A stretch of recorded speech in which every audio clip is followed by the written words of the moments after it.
अगर तुम ये कहानी रात में सुन रहे हो तो एक बात याद रखना, कुछ जगहें खाली नहीं होती, वो बस इंतजार करती हैं। साल 2007, उत्तर प्रदेश का छोटा सा कस्बा भैरवपुर। भैरवपुर शांत था, छोटा, धीमी रफ्तार वाला। लेकिन कस्बे के बाहर पुराने कब्रिस्तान के पीछे एक हवेली थी। लोग उसे काली कोठी कहते थे। दिन में भी कोई उसके पास नहीं जाता था। क्यों? क्योंकि कहते हैं वहाँ एक औरत आज भी रहती है, जिंदा नहीं, फिर भी जाती नहीं। मेरे चाचा रवि मिश्रा प्रॉपर्टी का काम करते थे। एक दिन शहर से एक आदमी आया, समीर। उसने कहा, सुना है यहाँ एक पुरानी हवेली बिक रही है। चाचा ने उसे घूरा। वो जगह, वहाँ लोग नाम तक लेने से डरते हैं। समीर हंसा। डर दिमाग में होता है, उसकी यही गलती थी। उस शाम हम 3 लोग गए, चाचा, मैं और समीर। हवेली के बाहर जंग लगा गेट था। जैसे ही चाचा ने धक्का दिया, गेट ऐसी आवाज के साथ खुला जैसे किसी ने भीतर से लंबी सांस छोड़ी हो। अंदर हवा अजीब थी, ठंडी नहीं, भारी, जैसे किसी की मौजूदगी हो। दीवारों पर पुराने फोटो फ्रेम लटके थे। हर फ्रेम में एक ही औरत, सफ़ेद साड़ी, लंबे खुले बाल, माथे पर कुछ नहीं, लेकिन हर तस्वीर में उसकी आंखें अलग दिशा में थीं, जैसे वो हर फोटो से हमें देख रही हो। हटा देंगे सब, समीर बोला। तभी ऊपर से आवाज आई, ठक ठक ठक। लकड़ी पर नंगे पैरों की आहट। हम तीनों ने एक दूसरे को देखा। ऊपर जाने वाली सीढ़ी टूटी हुई थी, कोई ऊपर हो ही नहीं सकता था। फिर फर्श पर गीले पैरों के निशान उभे, नंगे पैर हमारे सामने, और धीरे धीरे सीढ़ियों की ओर बढ़ने लगे। सीढ़ी टूटी थी, लेकिन निशान ऊपर जा रहे थे। समीर हंसा। किसी ने प्रैंक किया है। वो ऊपर चढ़ गया। जैसे ही उसने पहला कदम रखा, टूटी हुई लकड़ी अपने आप जुड़ गई। हम नीचे खड़े रह गए। ऊपर से उसकी आवाज आई, सब ठीक है यहाँ? फिर अचानक कुछ गिरने की आवाज, फिर सन्नाटा, और फिर एक औरत की धीमी हंसी, खिंची हुई, असामान्य। चाचा ने चिल्लाकर कहा, समीर। कोई जवाब नहीं। हम ऊपर गए। कमरा खाली था, लेकिन फर्श पर पड़ा था समीर का मोबाइल। स्क्रीन ऑन थी, कैमरा रिकॉर्ड कर रहा था। वीडियो में दिखा, समीर अकेला खड़ा है। अचानक पीछे से एक सफ़ेद साड़ी वाली औरत धीरे धीरे उसके कान के पास आती है। उसके बाल उसके चेहरे को ढक लेते हैं। वो फुसफुसाती है, तू भी मुझे छोड़कर जाएगा? और फिर वीडियो अचानक बंद। हम नीचे भागे। गेट खुद बंद हो गया। अंदर से वही हंसी। अगली सुबह समीर गायब था। कोई शिकायत नहीं, कोई खोज नहीं, जैसे वो कभी आया ही नहीं। लेकिन कहानी वहीं खत्म नहीं हुई, क्योंकि उसी रात से मैंने उसे सपनों में देखना शुरू कर दिया। वही कमरा, वही सिसकियाँ, और वही सवाल, तू भी जाएगा? तीसरी रात, मैं अपने कमरे में था, दरवाज़ा बंद, लाइट ऑफ।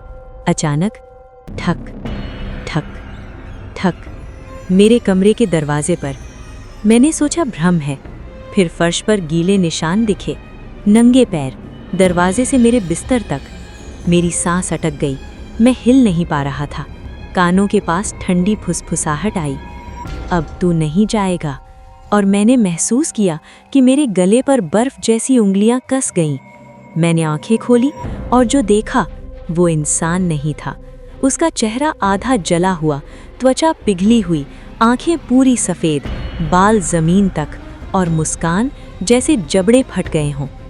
उस रात मैं किसी तरह बच गया, लेकिन सुबह मेरी दीवार पर नाखून से लिखा था, तू अगला है।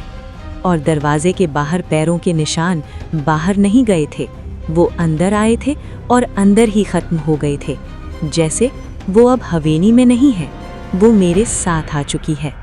उस सुबह के बाद मैं सामान्य दिखने की कोशिश करता रहा, लेकिन भीतर से मैं जान चुका था, वो हवेली में नहीं थी, वो मेरे साथ आ चुकी थी। पहले पहले वो सिर्फ रात में महसूस होती थी। कमरे की हवा अचानक ठंडी हो जाती, घड़ी ठीक 12:17 पर रुक जाती और फिर कानों के पास वही धीमी फुसफुसाहट, तू भी जाएगा। मैंने खुद को समझाया, डर दिमाग का खेल है, लेकिन डर अगर दिमाग में होता तो दीवारों पर निशान कैसे आते। एक रात मैं जाग रहा था, लाइट ऑन, दरवाज़ा बंद।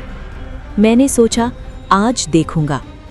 ठीक 12:17 कमरे की ट्यूबलाइट टिमटिमाई, फिर बंद। कमरा अंधेरे में डूब गया, लेकिन अंधेरे में भी मुझे एक सफ़ेद आकृति साफ दिख रही थी। वो कमरे के कोने में खड़ी थी, पीठ मेरी तरफ, बाल ज़मीन तक। धीरे धीरे उसके कंधे हिल रहे थे।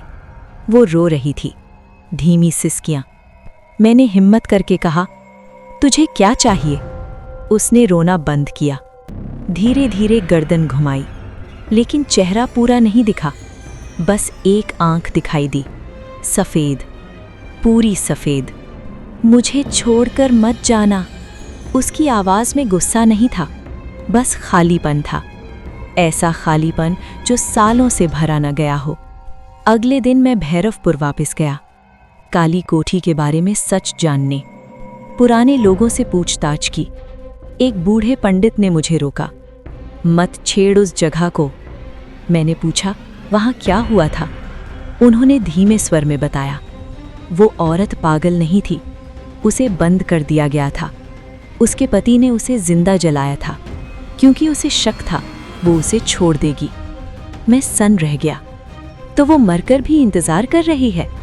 पंडित ने मेरी आंखों में देखा। नहीं, वो इंतजार नहीं करती, वो पकड़ लेती है। उस रात में फिर हवेली गया, अकेला। इस बार डर नहीं था, सिर्फ जवाब चाहिए थे। गेट अपने आप खुल गया, जैसे वो जानती थी मैं आऊंगा। ऊपर वही कमरा, दरवाज़ा आधा खुला, अंदर हल्की रोशनी। वो फर्श पर बैठी थी, पीठ मेरी तरफ। मैंने धीरे से कहा, तुझे धोखा दिया गया था। वो चुप रही। लेकिन मैं तुझे छोड़कर नहीं जाऊंगा। उसकी सिसकियां रुक गईं। वो धीरे धीरे खड़ी हुई। इस बार उसने पूरा चेहरा मेरी तरफ किया, आधा जला हुआ, त्वचा पिघली हुई, आंखें सफ़ेद, लेकिन उनमें आंसू थे। सब कहते हैं ऐसा, उसने कहा, और फिर चले जाते हैं। मैंने आगे बढ़कर कहा, मैं नहीं जाऊंगा। कुछ पल के लिए कमरा शांत हो गया। फिर अचानक पूरी हवेली कांपने लगी। दीवारों पर आग के निशान उभर आए, जैसे 40 साल पुरानी आग फिर जल उठी हो। मुझे दृश्य दिखा, वो दरवाजे पर चिल्ला रही है। बाहर से ताला, अंदर आग, और आखिरी बार उसने दरवाजे पर नाखून मारे, वही निशान।